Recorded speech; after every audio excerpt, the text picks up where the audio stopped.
வணக்கம் நண்பர்களே.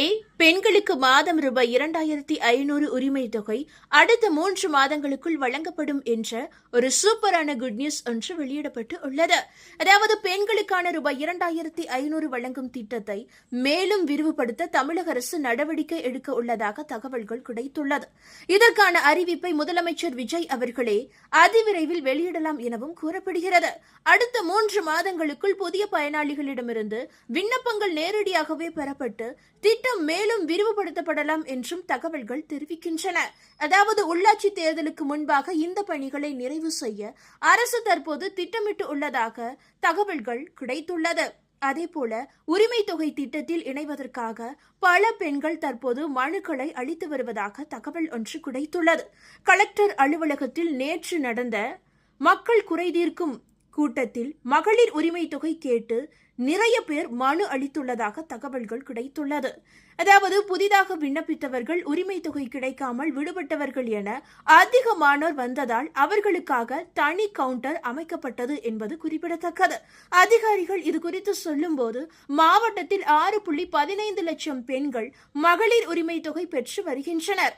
உரிமை தொகையில் விடுபட்டவர்கள் தாலுகா அலுவலகங்கள் மற்றும் கலெக்டர் அலுவலகத்தில் மனு அளித்து வருகின்றனர். மனுக்கள் அரசுக்கு அனுப்பி வைக்கப்படுகின்றன. உத்தரவு வந்த பிறகு அடுத்த கட்ட நடவடிக்கை எடுக்கப்படும் என்றனர். மகளிர் உரிமை தொகை ரூபாய் 2500 உயர்த்தி வழங்கப்படும் என அரசு அறிவித்து உள்ளதால் மக்கள் குறைதீர்க்கும் கூட்டங்களில் உரிமை தொகை தொடர்பான மனுக்கள் அதிக அளவில் பெறப்படுவதாகவும் அதிகாரிகள் தற்போது சுட்டிக்காட்டி உள்ளனர். அதேபோல உரிமை தொகை திட்டம் குறித்த மற்றொரு லேட்டஸ்ட் அப்டேட்டும் கிடைத்துள்ளது. அதன்படி ரூபாய் 2500 மகளிர் உரிமை தொகை யார் யாருக்கு என்று கேட்டதுமே தமிழக அமைச்சருக்கு தொண்டை வலி வந்துவிட்டதாம். அதாவது மகளிருக்கான ரூபாய் 2500 உரிமை தொகை எப்போது வழங்கப்படும் என்று செய்தியாளர்கள் கேட்ட கேள்விக்கு தொண்டை சரியில்லை என்று கூறிவிட்டு தமிழக அமைச்சர் நழுவிய சம்பவம் இப்போது பெரும் விவாத பொருளாக மாறியுள்ளது. தேர்தல் களம் முழுக்க கம்பீரமாக முழங்கப்பட்ட வாக்குறுதி குறித்து ஆளுங்கட்சி அமைச்சர் ஒருவர் பொதுவெளியில் பதில் சொல்ல முடியாமல் இப்படி ஒரு காரணம் சொன்னது பல்வேறு கேள்விகளையும் விமர்சனங்களையும் எழுப்பியுள்ளது. கடந்த திமுக ஆட்சியில் கலைஞர் மகளிர் உரிமை தொகையாக மாதந்தோறும் ரூபாய் 1000 வழங்கப்பட்டு வந்த நிலையில் கடந்த சட்டமன்ற தேர்தல் வாக்குறுதிகளில் திமுக இதனை ரூபாய் 2000 உயர்த்தி தருவதாக அறிவித்து இருந்தது.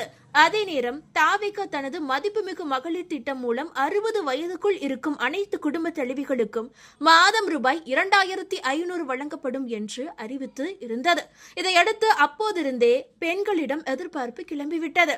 தாவேகா அரசு அமைந்த பிறகு தொடங்கியுள்ள முதல் சட்டமன்ற கூட்டத்தொடரிலும் ஆளுநர் உரைக்கு நன்றி தெரிவிக்கும் தீர்மானத்தின் மீதான விவாதம் நடைபெற்ற போதும் இந்த விவகாரம் குறித்து குரல் எழுப்பப்பட்டிருப்பதால் விரைவில் அறிவிப்பு வெளியாகும் என்று தெரிகிறது. அதே சமயம் யார் யாருக்கு இந்த உதவித்தொகை வழங்கப்படும் என்ற எதிர்பார்ப்பும் அது குறித்த அனுமானங்களும் ரெக்கை கட்டி பறந்து வருகின்றன. கடந்த திமுக ஆட்சியில் 60 வயதுக்கும் மேற்பட்ட பெண்களும் மகளிர் உரிமை தொகை பெற்று வந்த நிலையில் இப்போதைய முதலமைச்சர் விஜய் கொடுத்த தேர்தல் வாக்குறுதியின்படி இனிமேல் 60 வயதுக்கும் மேற்பட்ட பெண்கள் இந்த திட்டத்தில் பயனாளிகளாக நீடிக்க முடியாது. இந்த திட்டத்தில் 60 வயதுக்குட்பட்ட பெண்களுக்கு மட்டுமே உரிமை தொகை வழங்கப்பட வேண்டும் என்பதில் தமிழக அரசு உறுதியாக உள்ளதுடன் அதற்கேற்ப சில கூடுதல் விதிமுறைகளையும் சேர்க்க திட்டமிட்டு உள்ளதாம்.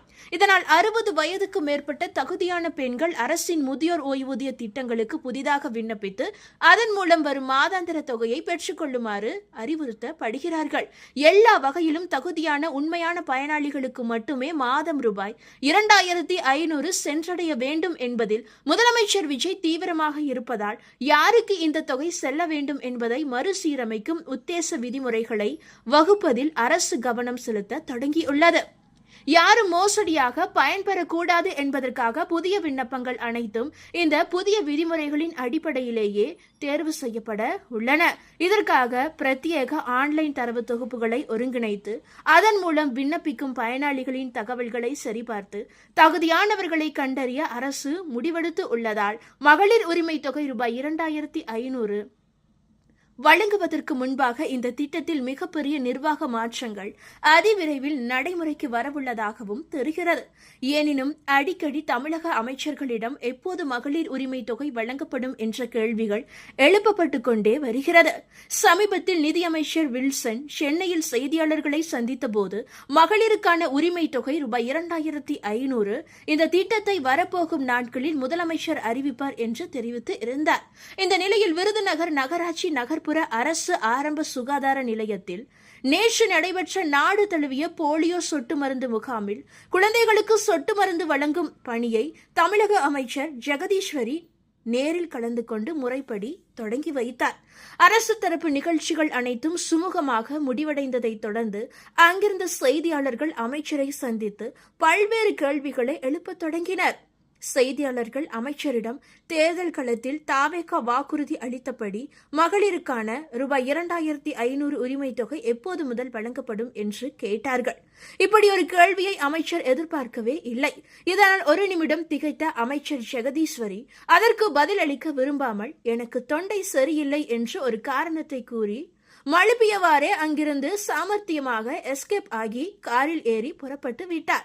தேர்தல் சமயத்தில் கம்பீரமாக முழங்கப்பட்ட வாக்குறுதி குறித்து தற்போதைய ஆளுங்கட்சி அமைச்சர் ஒருவர் பொதுவெளியில் பதில் சொல்ல முடியாமல் தொண்டை வலியை காரணம் காட்டி நழுவியது அரசியல் வட்டாரங்களிலும் சோசியல் மீடியாவிலும் இப்போது விவாத பொருளாக மாறியுள்ளது. இந்த தகவல் உங்களுக்கு பயனுள்ளதாக இருந்தால் மறக்காம இந்த வீடியோவை லைக் பண்ணி உங்களுடைய ஃப்ரெண்ட்ஸுக்கும் ஃபேமிலிக்கும் ஷேர் பண்ணி விட்டுருங்க. உரிமை தொகை திட்டம் குறித்த லேட்டஸ்ட் அப்டேட்டுகளை உடனுக்குடன் குயிக் அப்டேட்டுகளா தெரிந்து கொள்ள மறக்காம நம்மளுடைய இந்த குட்டி இன்ஃபோ சேனலை இப்பவே சப்ஸ்கிரைப் பண்ணிக்கங்க. நன்றி நண்பர்களே.